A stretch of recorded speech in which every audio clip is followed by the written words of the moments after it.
Hello, hi guys, good evening. Good evening. Ah, wait lang tayo ng a few more people na sumali. Pero good evening. Nakaka-chat ba kayo? 42 hanggang 43. Yun, may Yeah. balita. So I'd like you guys to meet our special guest for tonight, si Sean. Yan. So email marketing strategist siya currently. Nag-usap na kami kanina. Good evening guys.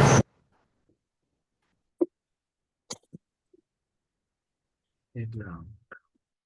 Hello.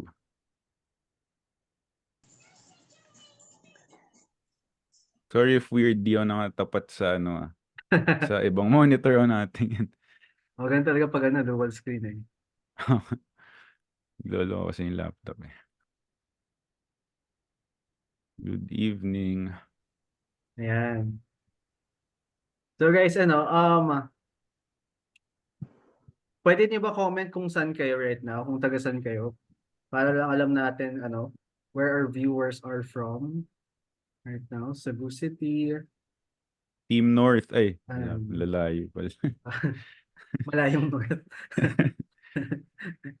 Cavite, Patelos, Laguna, We the North.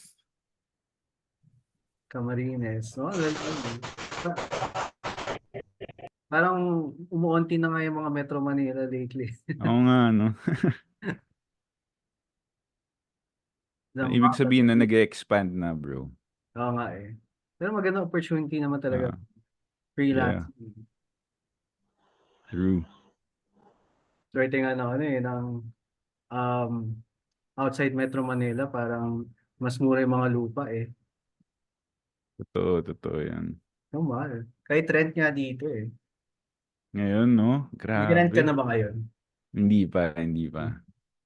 Nagbubuelo pa lang. Sabi mo. Sa bagay, Pero alam if mo ever yung sa prices na diba? outside Manila siguro, if ever.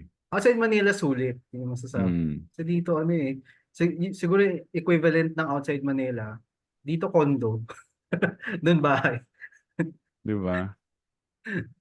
Yun nakaka-stress eh. Ay, sorry. Ano daw yan? Man cave yan, Gab. Man cave. Ano yung mga man cave? Hindi Aesthetic. mga cave. Hindi, sensitive lang mata ko, guys. Sorry. Kaka-computer. Naka-freelance. Kaka-computer, naka-glasses na ako. Ganun. Computer mo, kumikita ka na, di ba? Yun. Ayan, magla-live na rin tayo sa Facebook eh. So,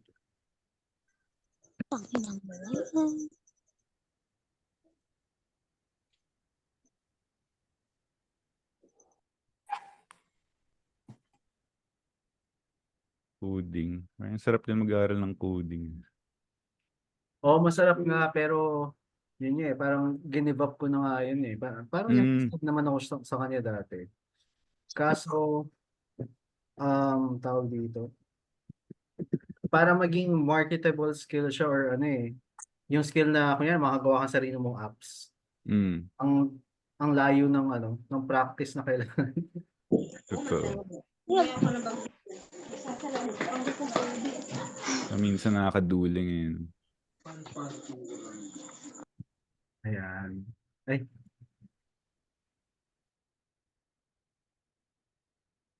aspiring copywriter here. Yung mga hindi pa nag-comment, taga saan kayo?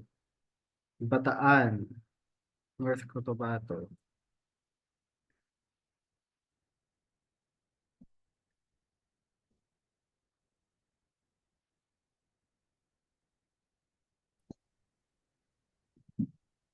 Oh, 72 na tayo, guys. So we'll get started in a few minutes, mga 5 minutes. I think we are on Facebook na rin. So, yun. Hello yung mga nasa Facebook. Can you guys comment #live if you're watching live right now? Yeah. Comment kayo para mas makakita to ng ibang tao as well. So today I'm with our special guest tonight, si Sean Uy. And he's an email marketer right now, email marketing strategist. Ayan. So yung mga interested sa emails, kung gusto niyo maging email copywriter or eventually email marketer, ayan. this episode is for you. Because masaya naman maging email marketer. Um, as long as siguro e-com ka. Totoo. Though yun nga, kasi yun yung gina-joke namin kanina eh. Kasi ako parang email marketer din ako, pero usually for courses, ganun. Medyo iba yung ano eh, iba yung Sobrang. hirap niya eh, Yeah. yung gap eh. Pero masaya pa rin siya, challenging. Kung gusto niyo ng Ano pag may questions na agad? may questions na agad. Hindi ko nakikita. Okay lang, Paipon mamaya na na lang, lang, di pa naman tayo paipon nag-start guys. siguro. Hi, Jezza. Mamaya may questions tayo. Ayan. Si Jezza daw next na Oo, Kaizen. sige, sure. Next na Kaizen. Oo. Nandito ba siya? Hindi ko siya makita. Nandyan. Hi, Jesha. Ayan. Batchmate. Batchmate. I said question. Hello. Hello. Batchmate po, batchmate. Support. Si Mia, nakakausap mo pa? Di ba email ano rin siya? Ano siya? Hindi na nga eh. Hindi pa kami nagkakabalitaan ulit. Pero yun din yung alam kong niche niya eh. Ano? Luxury stuff. Ganyan. Kasi kami yung partner nung mentorship. Yan. Hi mga nasa Facebook, comment #live. Yeah, we'll get started na. Yeah.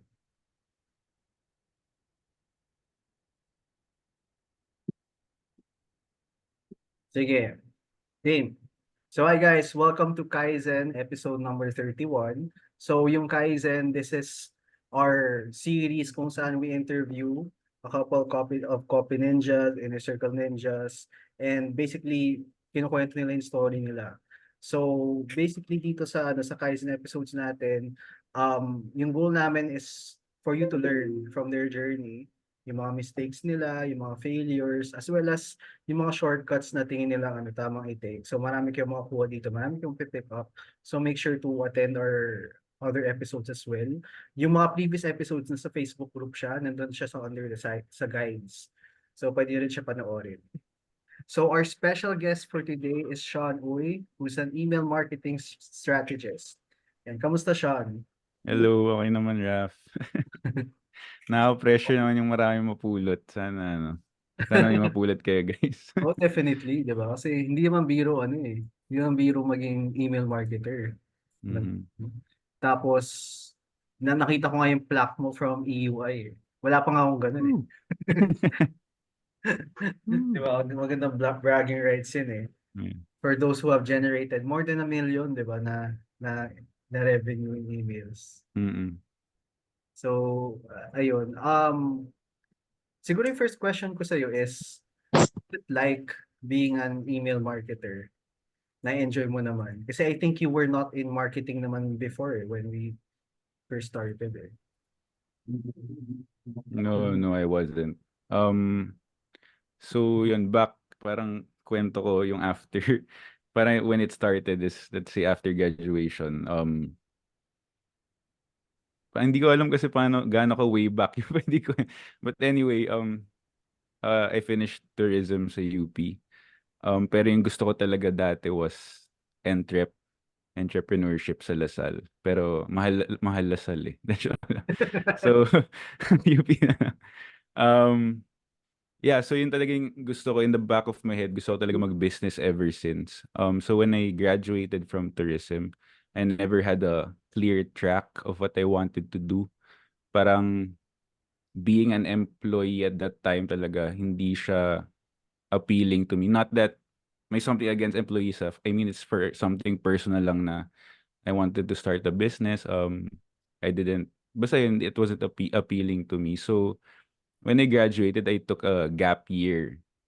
So, yung mga peers mo, yung mga colleagues mo, work agad sila, di ba? So, medyo may feeling na, oh shit, ahead na sila. Na parang, they're already they're already working, they're already starting to save. Ako, gap year ako. Trying to figure things out. Kakabukan. Bukan talaga, bro. I graduated 2016. So, grabe. Bilis Ako ng nga panahon. 2015 eh, di ba? Parang, Sobrang bilis ng panahon, di ba? that's it. Hindi, madaya yung pandemic eh. Madaya. Skip yun eh. Mga 28 pa lang ako. Parang nag-snap eh, no? Tapos 4 years na. Grabe. Yeah. So yun, gap year. After nung gap year na yun, syempre sabi ko naman, ang sama ko naman anak kung di na ako mag-work or something. So thankfully, yung friends ko, they decided to start a specialty coffee shop around yung neighborhood lang namin. So parang inofferan na nila ako na parang, if you wanna work, di ba, join us na muna. Parang kung habang nag-iisip ka ng gusto mo gawin. So sabi ko, opportunity siya. Kasi kahit wala akong alam sa coffee, as in puro 3-in-1 lang ininom ko before, doon ko natutunan na parang yung cold brew hindi siya acidic, so pwede siya inumin kahit walang Ay, hindi laman ba yung acidic tiyan. yun? Hindi ko nga alam yun. Yeah, so yun. Guys, a fun fact, if acidic kayo sa coffee, cold brew ang inumin nyo. Kasi yun yung pinaka least acidic na coffee na meron. Iwasan nyo yung espresso. Yun naman yung pinaka acidic. So, di ba, may mga ganong knowledge, tapos sobrang practical yung mga natutunan ko. And masaya siya kasi dahil mo na-meet, masaya rin mag-educate about coffee sa mga pumapasok dun sa shop. So, I started as a cook, and then barista, and eventually yung shop manager nga. I wouldn't consider that na parang formal employee setting kasi magtotropa naman kami doon eh. Tapos parang tambay ka lang. I mean, challenging siya to serve a lot of people, but yun yung industry nun eh. So, masaya naman siya na challenging. But, as all, maraming startups ang hindi umaabot sa like, third, fourth, fifth year. So, nung time na yun, medyo, I think, nalugi. Kasi nga, sa neighborhood lang namin, hindi siya naging masyado mabenta sa mga... Kasi kung ako, uwi na lang ako, magkakape ako sa bahay, di ba? Kaysa gumastos or something.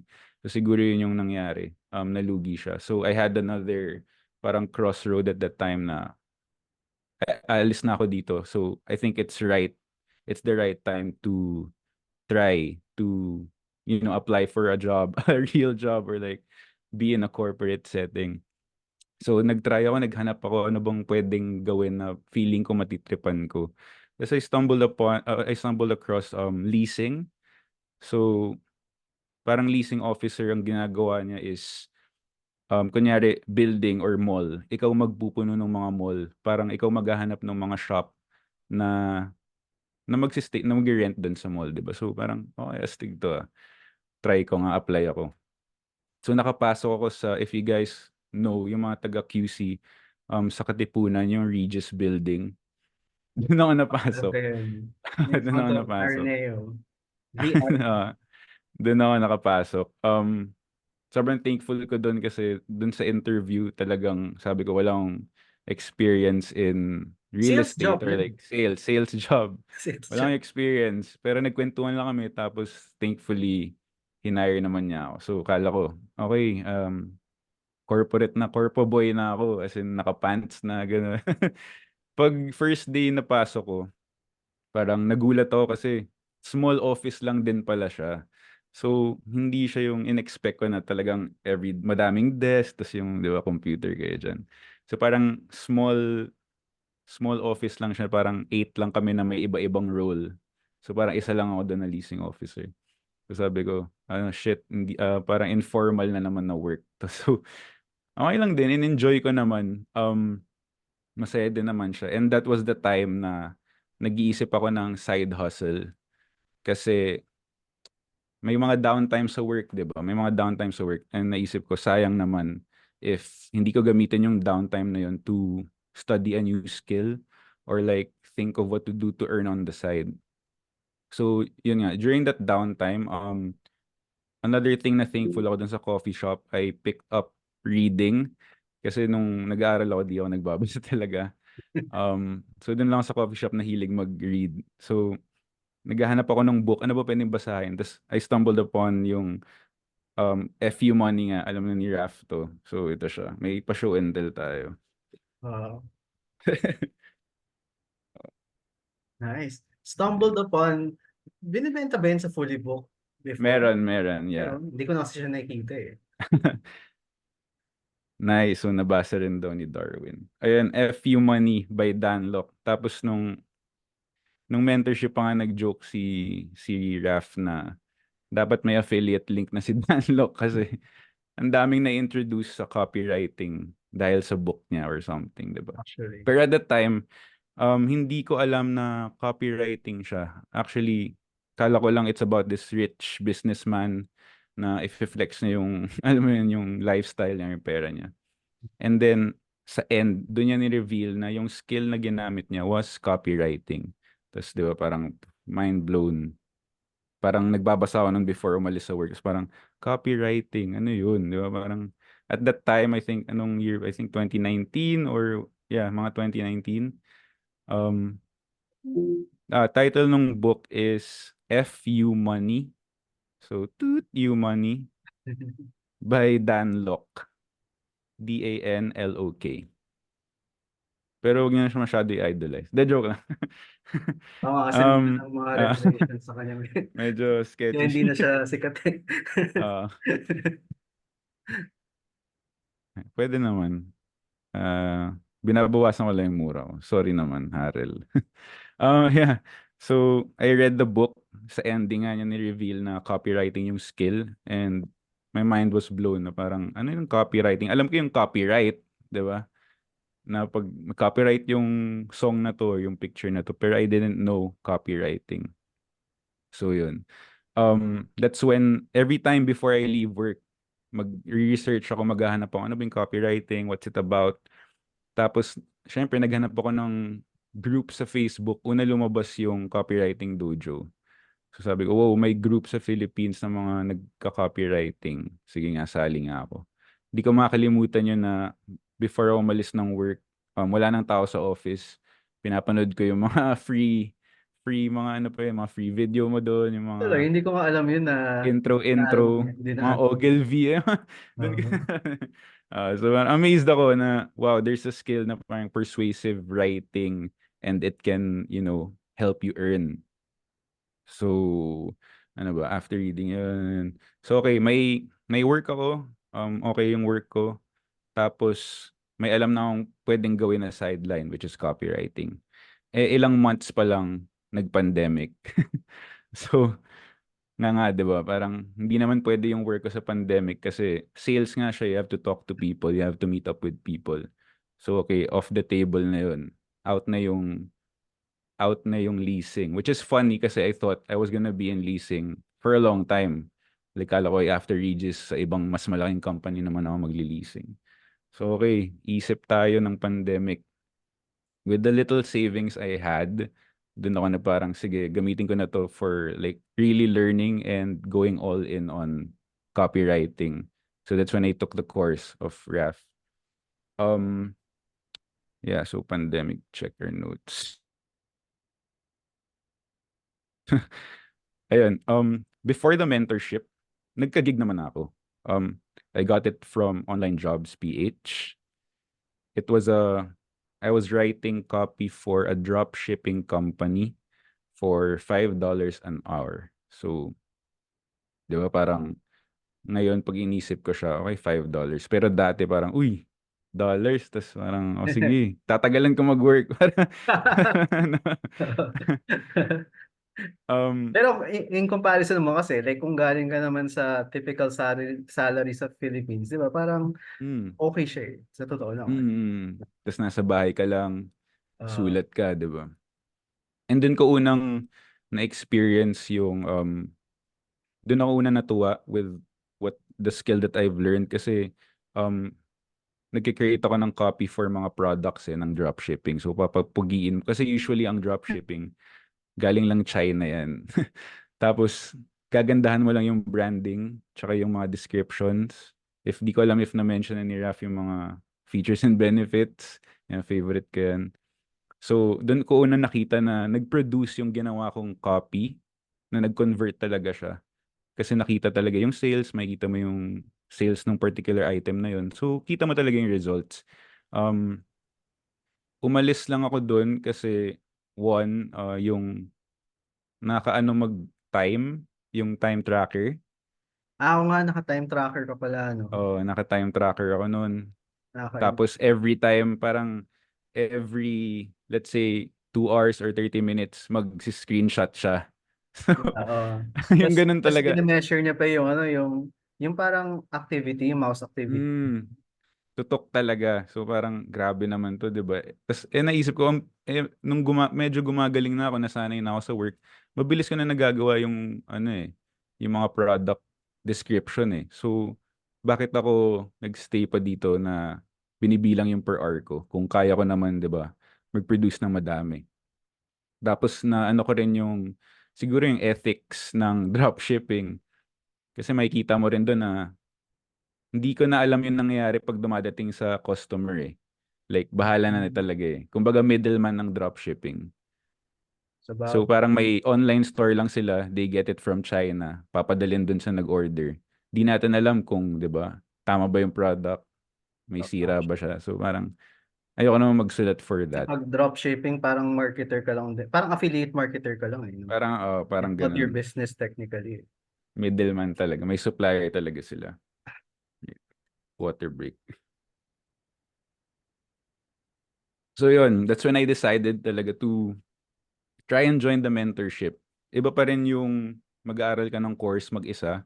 Iba rin yung may mag-guide sa'yo na mas may alam, na madidirect ka sa tamang way, I guess, or sa tamang kung saan skill ka talaga. And dun sa mentorship program, na-identify ni Raf na, kasi dinivide niya kami. O ito, FB ads ka, magsulat ka for FB ads, ganun. Sa akin, siguro niya, na-feel niya na tamad daw. Hindi, joke na. Hindi naman tamad, pero na-feel niya na parang, sige, try mo mag-write ng copy for emails.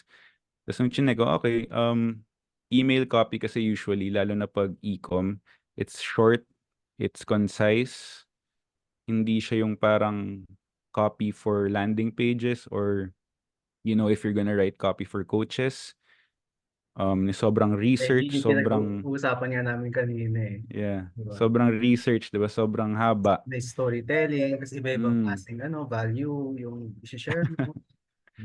So, Sure. yeah, so naisip ko, okay tong email kasi focus ka lang dun sa isang email sa product na yun. 'Di ba kung ano yung goal ng email, tapos write ka lang ng short copy. AI tools. Later na siguro yung questions na ano yung Later na flow. guys. Para Pero to on answer that, hindi. Ano ako medyo old head ako. But eventually siguro mapupunta tayo doon na AI is a tool for helping you be more like mas magiging efficient yung work mo, pero kailangan mo pa rin tingnan, kailangan pa rin ng alam mo yung human touch, ang cheesy. Kailangan definitely. pa rin ng human touch. Uh, Unless, 'di ba, di ko alam kung ilang years na sobrang perfect na nung AI. Pero yun ang hindi pa natin magandang check problema yan eh, yun ngayon.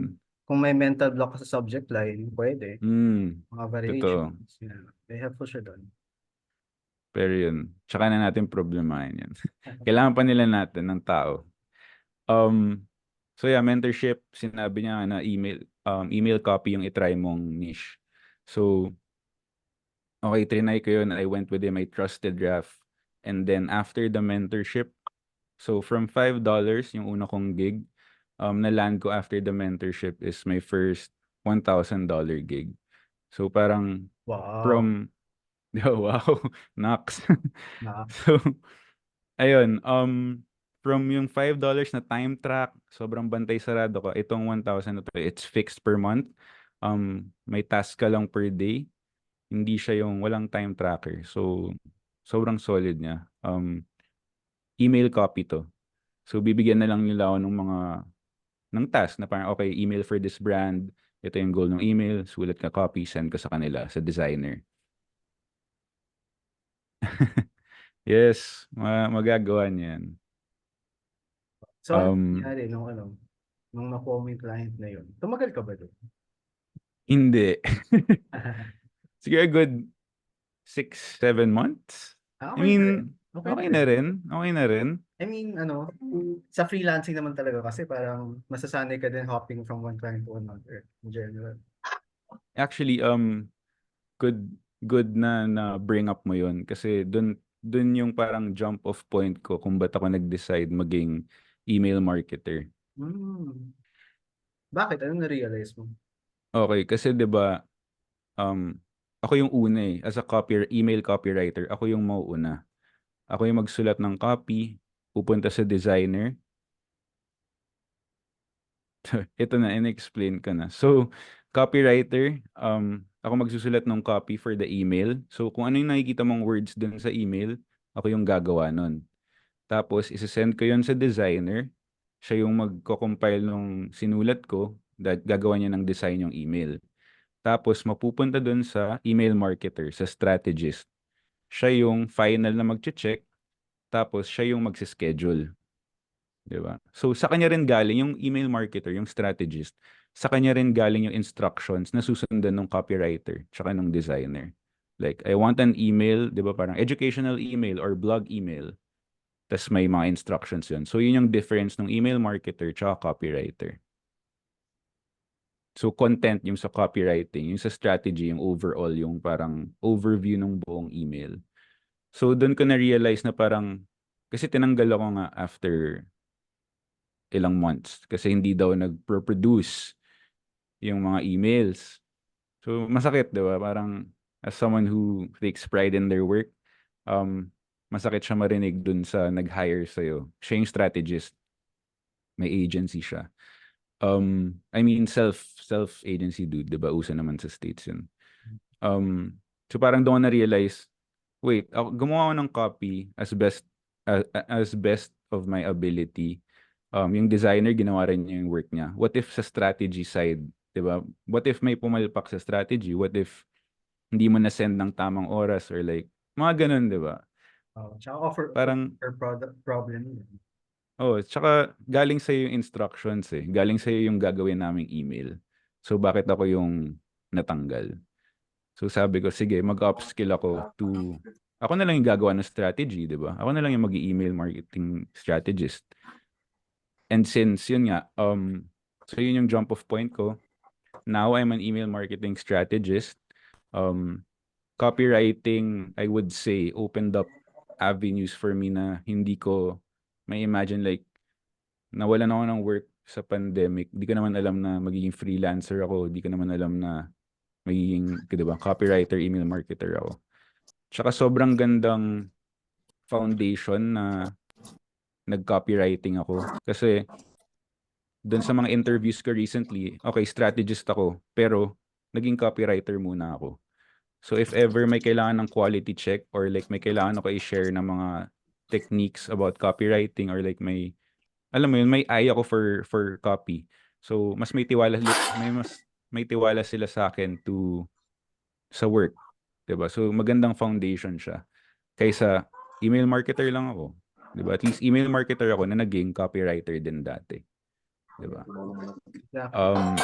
So yun, noong 2023, ginol ko lang talaga. Hello? Hello? Minute mo ako. Noong 2023, dalawa lang naging goal ko is to get paid 6 figures and survive Black Friday, Cyber Monday in an agency setting. Kasi parang I wanted to November last challenge year. 2023, the whole 2023 last year. So, yun din, paano ba? Yung 6 figures ay lagi mo naririnig eh. Parang 6-figure earner, freelancer, whatever. Parang, it's not, hindi dapat siya yung end goal, but like, minsan, masarap din siya i-challenge sarili mo na, hit ko nga yung ganun, or like, di ba? Ma-experience mo yung ganun. Tapos yung Black Friday, it's the most hectic time as an e-com person talaga. Yeah, sobra. Di ba? Yun ang pag-US. Yung Lalo na pag US. Kasi everyday yan.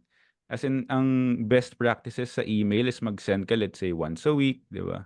Pag Black Friday, throw it out the window. As in, mag-send ka everyday. Wala nang best practices. As in, imimilk mo talaga yung mga buyers. So, sobrang hectic. Like, gusto ko lang din ma-challenge sarili ko na, okay, kayanin ko yung Black Friday in an agency setting. Kasi pag sa agency, multiple accounts yung hawak mo eh. how many accounts hawak mo back then? Ano yun? 3 malalaki. When we Tatlong think big malaki, mga account. 50,000 list, gano'n.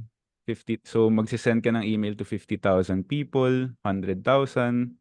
Laki nga. So isipin mo pag nagkamali ka dun, paano ka magsasorry sa Di mo 100,000? pa naman pwede, Walang, i-unsend. walang unsend sa email. Yun lang guys. Pag iniisip nyo kung anong gusto nyong niche, walang unsend sa So, email. nakaka-cancel mo siya, pero pag kinancel mo siya, mga, kunyari, 20,000 na yung nasend. Yeah. Maka-cancel mo pero may nakakita na nung mali. Ayun. So yun lang isipin nyo. Kailangan may IDEN kayo for quality check or like, alam mo yun, medyo praning din kayo. Kasi talagang walang bawian if ever. So yun, nung 2023, happy to say naman na na-hit ko yung goals ko na yun. But na-burnout din ako at the same time. So, yun, mamaya sa lessons ko, isasabi kung bakit feeling ko mali yung goals na sinet ko for myself last year. So, this year, 2024, it's about, for me, my personal journey lang. Recalibrating or finding my balance, finding work that I like to do. At the same time, I still have time for myself or like for my hobbies or for my friends. Kasi nung 2023 talaga, wala. Taong bahay or like, basta wild yung last year. Tama, Swerte lang din ako. workaholic ka last year. Kaya ako na burnout. Thankful din ako kasi since US agency siya, pero pinag-midday shift nila ako. So, hindi ko naman kailangan mag-night shift. So, at least 2 p.m. to 10 p.m.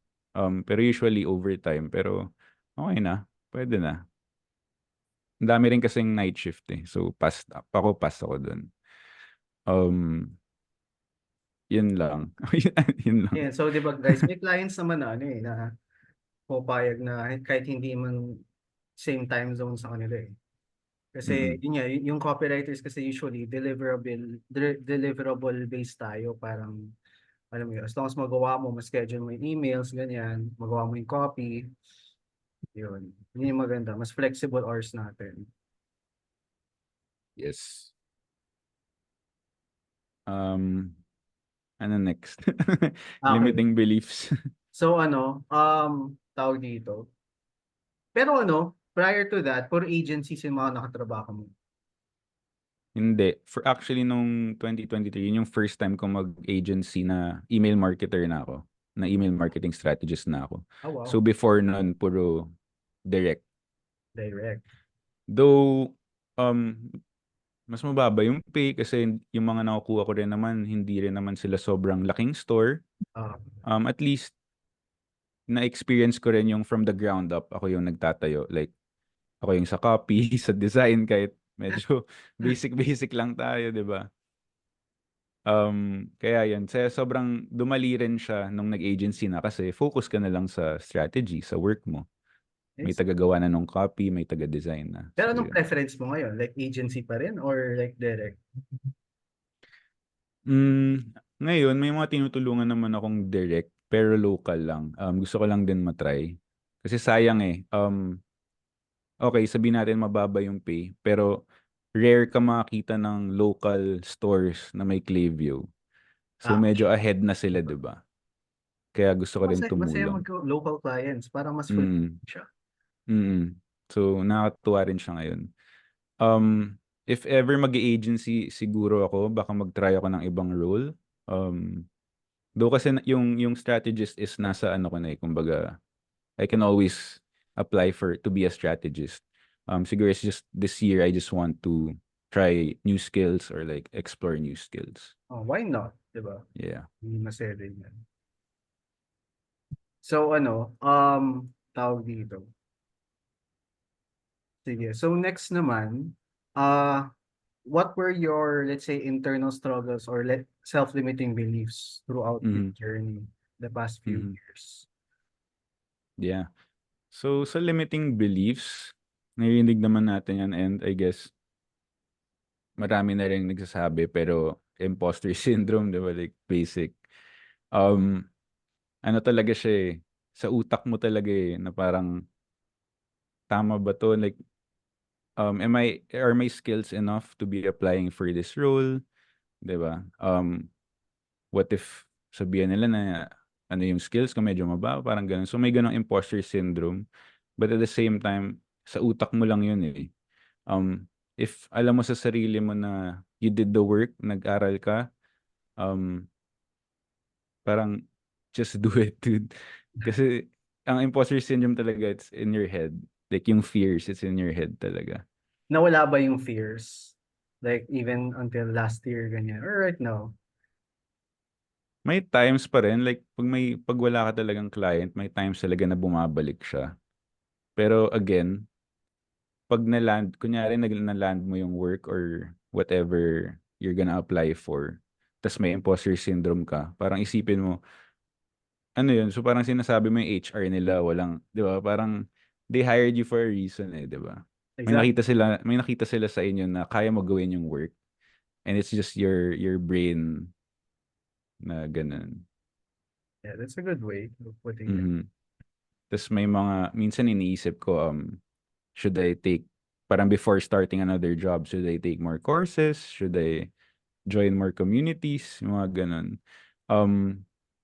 Meron din, yun nga, are my skills enough for the roles I'm applying for? Yung sagot lang talaga dyan is just start.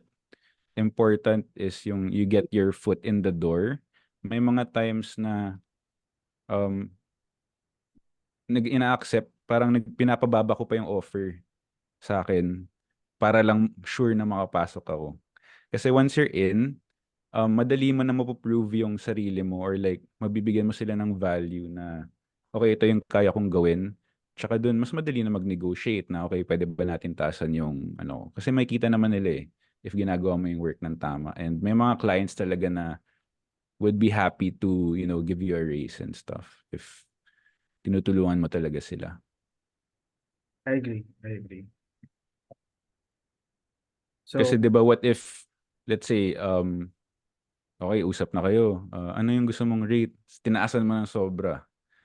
What if di ka tinanggap dahil doon sa pagtaas mo na yun? I mean, may mga ganun eh. May mga ganun bagay. Minsan kailangan mo rin tansyahin na, okay, if I really want this work, I just wanna get my foot in the door. Sige, fine. Babaan natin konti. Prove ko na lang when I'm in, di ba? Parang ganun yung, minsan yung mentality. yeah, maganda siyang mindset lang if you're starting. Mm, mm. If you're Kasi, starting, yes. tawag dito. As long as makuha mo yung first client na yun eh. From there, Mm, dami mong opportunities na mo-unlock eh. Regardless totoo. kung magkano yung first client na yun ah. Di ba? Parang yung kay Sean nga, di ba? $5 an hour, may time tracker pa. Pero foot in the door. Yeah, $5 an hour pero ano yung iisipin mo rin yung iba pang makukuha mo dun na parang nakabuo ka ng portfolio, 'di ba? May proof na yung gawa ko. Yeah, So, na-boost din yung confidence mo. mhm. Kasi madalas Yes. din na if you want to close higher paying clients, like you need that confidence eh, that you can get from real client projects in the first place. Mhm. Ano ba? Struggles? So, how Struggles. about naman yun nga, yung mga struggles mo, mga external struggles. More of ano siya internal din talaga. Siguro as a freelancer, yung skill set, masasabi kong pinakamahina ko is yung leads or like, 'di ba? Mag-generate ng leads, maghanap ng prospect clients. Yun talaga for me weakness ko talaga yun. Kasi ang dami ko nakikita sa network na ang galing nila mag-pitch, ang galing nila Cold mag-post email tapos sila, tsaka tapos laging may nagme-message sa kanila na let's work together, let's collab. So parang for me, weakness ko talaga yun. And I'm working on it. Siguro kailangan ko rin mahanap yung way that works for me to reach So the out to past few people. for the past few years, job boards ka Mm, girl eh. Oh, ayun din pala, so, galing talaga ni Raf. Buti na bring up ni Raf yun kasi lucky din siguro ako na halos lahat ng nakukuha ko, halos lahat ng nakukuha ko is in LinkedIn or online jobs. So, yun din yung sobrang takeaway sa mentorship is yung um, profile optimization. Sobrang laking bagay sa akin nun. 'Di ba? Like, banu na ako mag-lead gen, pero at least yung profile ko, nandyan lang siya. Nakapost lang siya sa Oo. LinkedIn. Ang daming, actually, pagbalik ko nga sa LinkedIn, after my work, di ba wala nang work, pagbalik ko sa LinkedIn, ang daming offer, ang daming messages. Marami So, pala nagme-message sa'yo. Ayos yun ah. sobrang passive ng LinkedIn ko. So, Ganda. sobrang importante sa akin talaga nung profile Well, optimization. kung ako din nasa ano yun, nasa position mo, tatama rin talaga ako mag-outreach eh. Kasi Ninalapitan ako. Meron na pala. Puro night shift. Joke. Ayun nga. Pero Alala syempre, lang. madalas din yung mga, actually yung better clients, madalas, ano eh, sa outreach mo sila makukuha eh. Yun nga. The ones that are not looking for you, pero Yes. malaki sila. Yun yung kailangan kong aralin. Yung next So, level. yeah. Still continue. I'm still learning. Oh, that's good. Pero nakakatuwa naman na marinig na gumagana pa rin yung profile mo after these years. Siguro di ka na, Hindi ka parang, nagpo-post, hindi ka active sa LinkedIn, like you don't actively post or engage on LinkedIn. Kasi factor yun sa iba eh. yeah. Pag wala akong work, nag-value post naman ako. Nagpa-value post ka naman. Ayun. I Yeah. think malaking help din yung value post. Malaking help din yung Kasi value nakakatulong din post. siya na lumabas ka sa algorithm. Tsaka yung connects So, talaga. so yun, wag Galing. siyang set it and forget it sa LinkedIn para mag-value post ka pa rin. Hindi ka na ata tweak. Parang konting tweak lang, pero sobrang minimal lang. Pero yun na yun. Kung ano yung ginawa ko nung mentorship, yun yan. Please working kasi. Working. So, Galing. that's nice to hear. Sige. Tapos, yung online jobs, ito yung secondary source mo right now. So, check ako LinkedIn, tapos after nun, kasi mas maraming mag-message sa LinkedIn, silip naman ako online jobs kasi marami ring opportunity doon minsan eh. Oh, May mga makukuha ka ring okay sa online jobs. Ito yung sinasabi ko kasi guys na once na magkaroon kayo ng stability sa freelancing, nakuha niyo na yung client, medyo stable na kayo, mas madali na magka-clients. Because imagine mo yun, kunyari naka-optimize na lahat, mag-value post ka lang every week or so, ganyan. Nagkakaroon ka ng inquiries, minsan referrals, tapos even though na busy ka sa sa agency or sa client mo, 'di ba? Kasi minsan di mo nga namamalayan na 1 month, 2 months ka lang nag-work ganyan, tapos may inquiries gano'n every now and then. So, malaking help siya. Yung online presence na yun.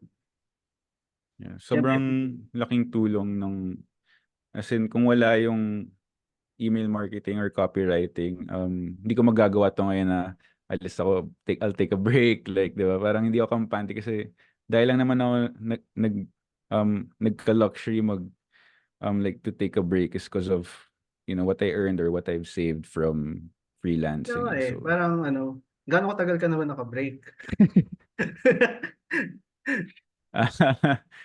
Hindi ko naman planan, pero since December. Since December, di ba? Yeah.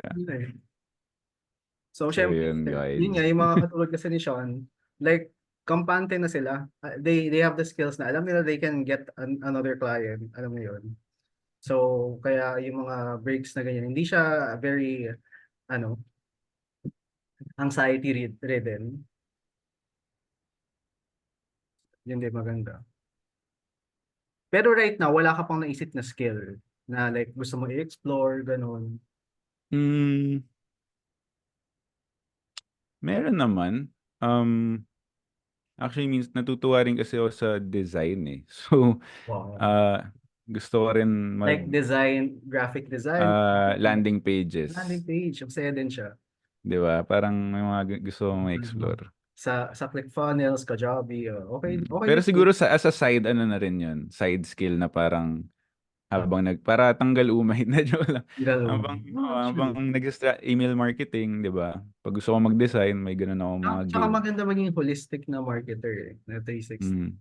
Kasi yun nga, like sinabi ko, ikaw may plan ka ba mag-business in the near future? Sean? So kunyari pag nagka-business ka, di ba, pwedeng ikaw yung marketing powerhouse na. Yeah. Tapos mas mataas yung chance na gumana siya. Kaya mo gawin sarili mong website, kaya mo mag-email team, di ba? So, Laking tulong siya not just for earning, but it's a real life skill na magagamit mo. kahit saan talaga. So, yeah. Mamaya sa lessons, may mga Madalas kwento yan. complementary naman siya.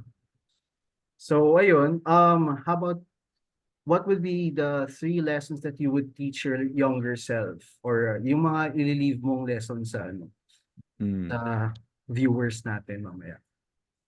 Yeah, so more on, siguro, well, younger self, pero more on mas gusto ko i-leave sa viewers. Sige, pwede rin. Wag na yung younger self ko, bahala na siya. Bahala na siya.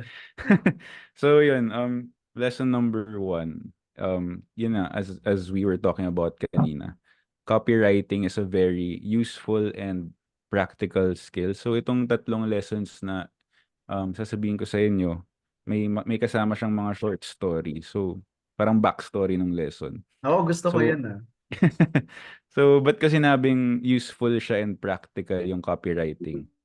So may friend ako na taga Siargao. Tas I think nung time na to nasa La Union kami. Ito yung time na binagyo yung Siargao. Yung friend ko naggi-gig siya, tumutugtog siya sa mga bar. So sabi ko, since nandun kami sa La Union, may mga bar dun. Sabi ko, sige, ako yung gagawa nung copy. Ako yung gagawa nung parang template mo to message the mga bar owners and stuff. So gumawa, I think it didn't even take like an hour, siguro mga 30 minutes, 45 minutes.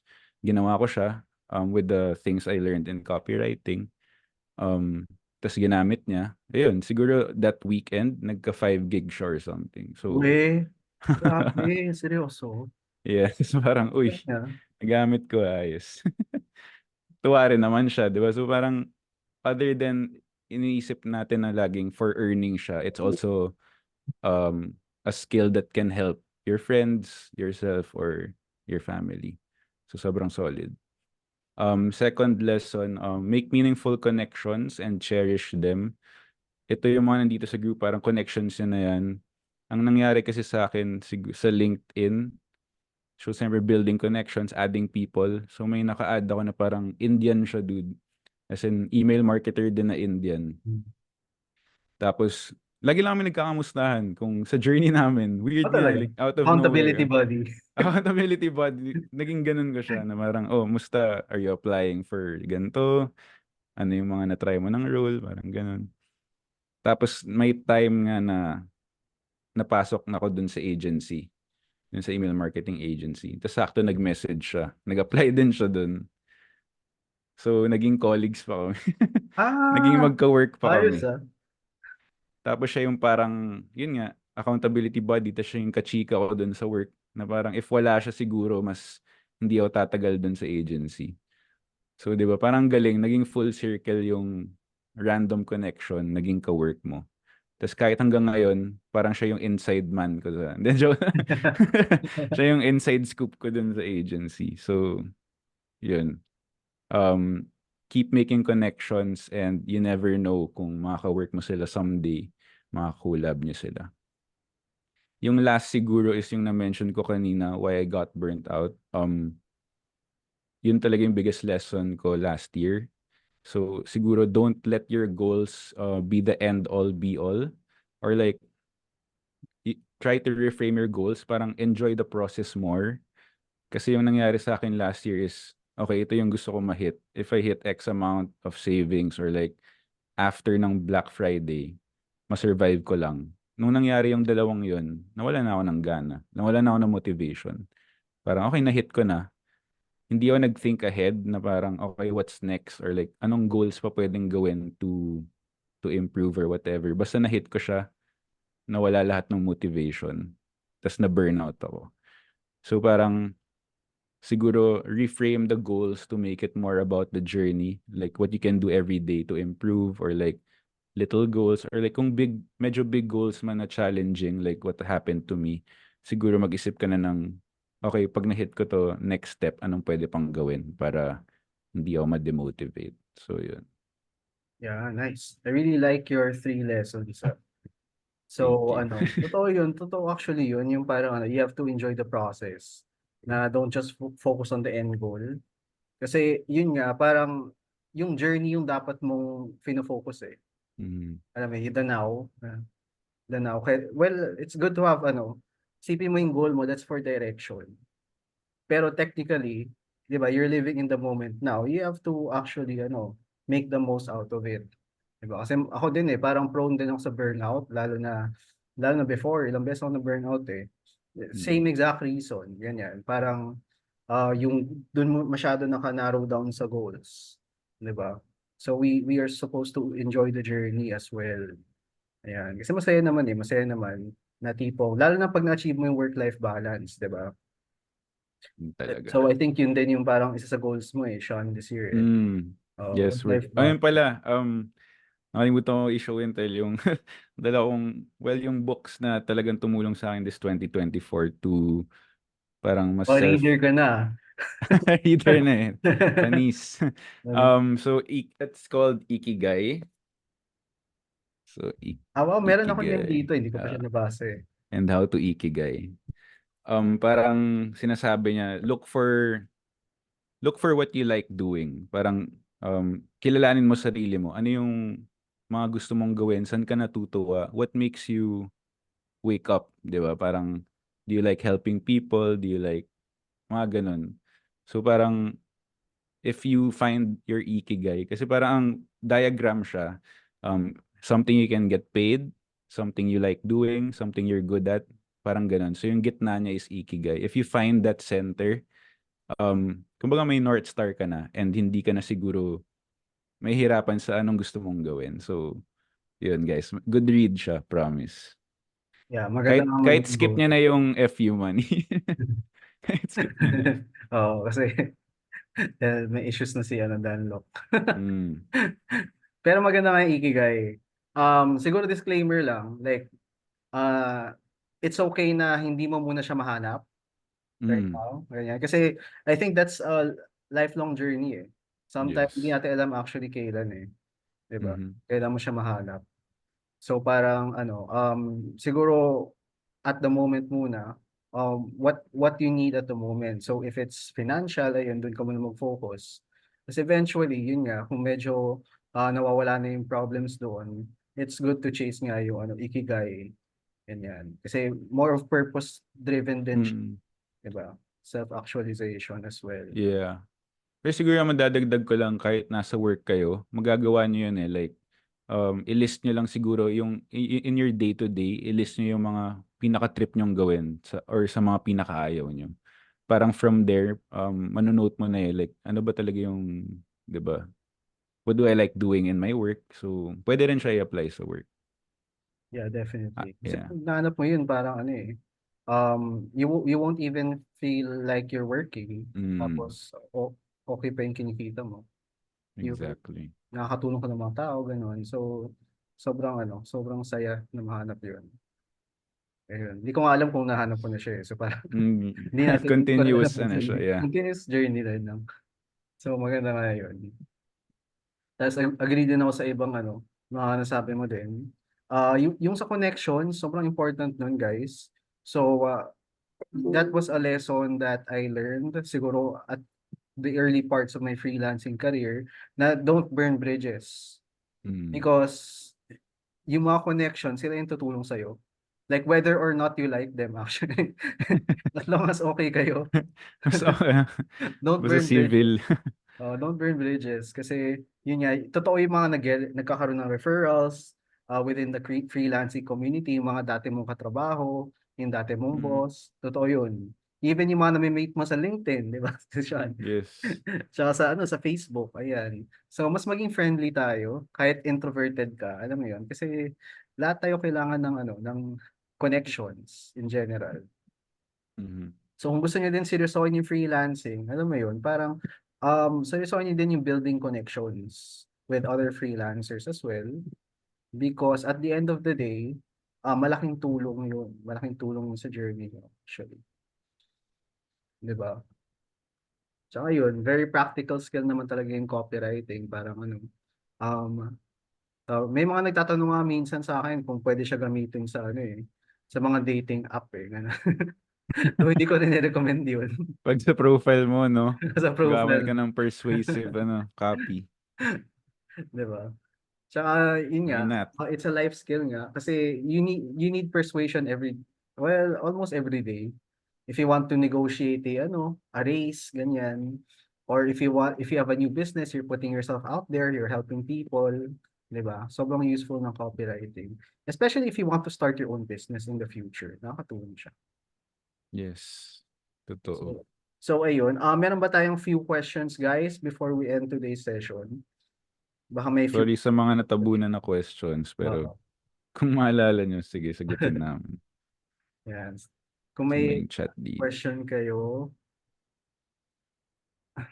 So yun, Nice. May hopefully nagbabasa ng na-inspire din Ikigai. kayo because yun nga, wala namang best type ng copy or niche na focusan yun siguro sinasabi ko. Parang there are a lot of options. Pwedeng email, pwedeng mag-focus kayo sa landing page, sa funnels, pwedeng VSLs, webinars, ganyan. Pwedeng ang e-commerce lang, ganyan, coaches, yung niche nyo.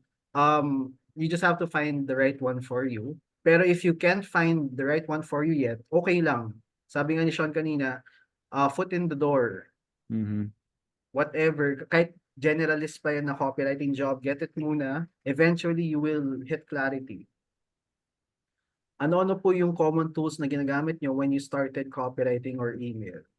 Ikaw, Sean, ano ba yung mga tools na ginagamit mo? Dude, Google Doc. As in, Google Docs. sobrang Google Doc.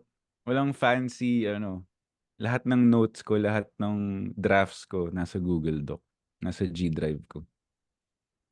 Kasi yung yung copywriting hindi siya tool heavy na skill eh. Yung pinaka tool natin is our brain. Mm. Pero yun, pwede kayo magpatulong sa AI.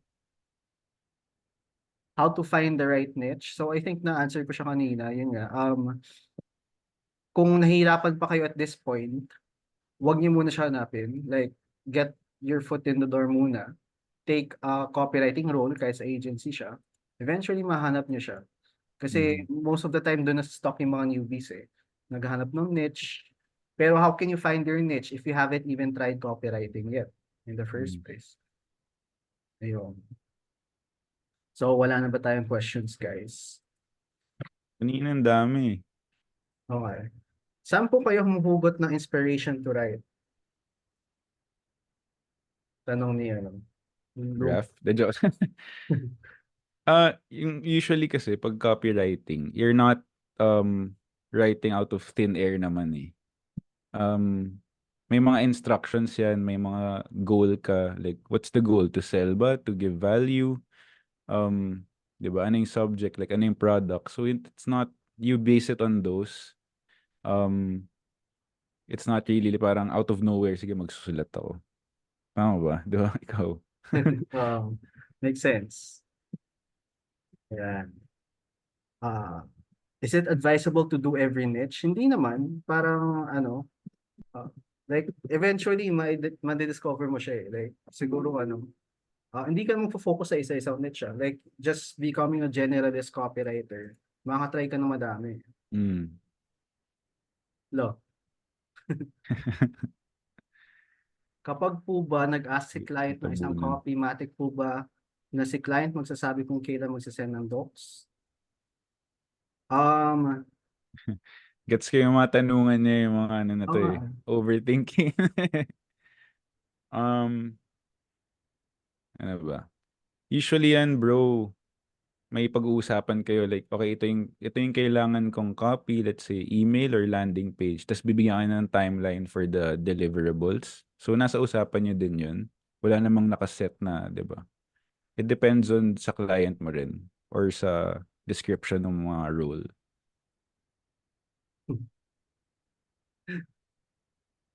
Ngayon ang dami nang nagtatanong eh. Ang dami. Di ako ma-keep up. Wait lang. Ano? Yung Sige, iba ikaw pumili. Wait lang. Yung iba kasi medyo yung question eh. How do you write kung may writer's block ka? Saan yun? Na-experience mo pa rin po ba yung writer's block? Okay, Ref? Ako, oo. Ganyan. Pero tawag dito. Siguro yung technique ko kasi with writer's block is that kumukuha akong inspiration elsewhere. Parang hindi kailangan genius ka sa copywriting na tipong ikaw nag-invent ng lahat. Pwede ka kumuha ng inspiration sa emails ng iba or sa kunyari sa TikTok, ganyan. So minsan random mo lang siya naisip eh. Alam mo yun? May nagtatanong na pala ng ano eh. Pero, yun, writer's block, legit. Look for inspiration. Ano ba? Usually pag sa emails, titingin ako sa Pinterest, may mga emails dun na sample or like yung really good emails na site. As in promise, maraming resources. Huwag kayong mag-alala. Makakita kayo ng inspiration. If wala talaga, maglakad ka sa labas ng bahay or like take Actually, a di ba? break, 'di ba? Yeah, take a break. Minsan Huwag nasa mo coffee shop ka, pilitin. nasa mall ka, biglang may inspiration doon. Mhm. Paano meron nagka-crush sa'yo dito, ano, Sean? Eh, kalahati lang ng mukha mo yung kita sa... Hindi ko alam dyan. Huwag na natin pansinin yan. Eh, okay, okay si Ben Seto. So, Ah. yun, pwede nyo, ano, follow yun. So, guys, last question na, guys, para, ano, hindi tayo masyadong tumagal. Tawag dito. Wait lang. Is it necessary to have a portfolio for copywriting? What if you have no Mm. experience? How can you build your portfolio? Nung nagsimula ka ba, may portfolio ka ba? Hindi ko actually matandaan. Nung nagsimula, um, syempre ako as a overthinker din, gusto ko rin na may portfolio. So, if wala ka pang client, tapos gusto mo magka-portfolio, do some samples. Um, Search ka ng brand na trip mo, tapos gawan mo sila ng copy. Ganun, di ba? Parang create samples, i-compile mo. Yun na yung parang ano mo. Ito yung skills ko, ito yung magagawa. Kasi may mga naggagawa ng ganyan eh. Tapos pinopost nila. Tapos makikita nila, okay, so ito yung skills mo as a copywriter. Parang ganun. But the best pa rin is to just actually start. And pag nakuha mo yung one, kahit small client na yan, pag may actual work ka na, screenshot mo lahat. I mean, with consent, I guess, di ba? With consent, pag pwede naman, wala namang NDA, ipaalam mo na, i-screenshot ko for my portfolio. So, Yeah. eventually, mabibuild din siya talaga. Though may mga nagkaka-clients naman na walang portfolio, guys. Mm. So parang hindi naman siya requirement. Pero if it will help you, sige, pwede. Tsaka, ang daming, hindi nang naman portfolio yung proof ng skill mo eh. May mga ibang nag-hire din na magpapatest muna. So yung mga ganun, take mo rin yung mga opportunity na yun to also train your skill, di ba? Pag may mga patest, mga ganun. So ayun guys, I hope you learned a lot dito sa episode natin. Thank you, Sean, for your time. Thank you, So guys. pwede rin kayo gusto mo pa promote yung podcast mo? Hindi na active yun eh. Sigurado Kaya ka. naman tayo bago, joke. Sige, Sige. sure ka. Ah, Pero ayun, yun nga, if you want to join the inner circle, close pa kami ngayon pero sali na lang kayo sa waitlist. Ayan. So, para makukuha kayo ng email when we open. So, yun lang naman guys. I hope you learned a lot tonight dito sa episode ni Sean. Thank you so much, bro. Sobrang dami lang natutunan. thank you din. Super appreciate this. Very grateful for this opportunity. Good luck guys. Sa mga nakikinig dito, Good thank luck. you. Good Mag-thank luck you sa kaya kay journey. Sean. Mag-comment kayo dito sa post na to. Good luck sa Mag-thank you journeys kaya nyo. Sean. So, thank you ulit. Good night, everyone. Good night, Good Sean. night, everyone. Goodbye. Thank you. Bye-bye. Bye-bye.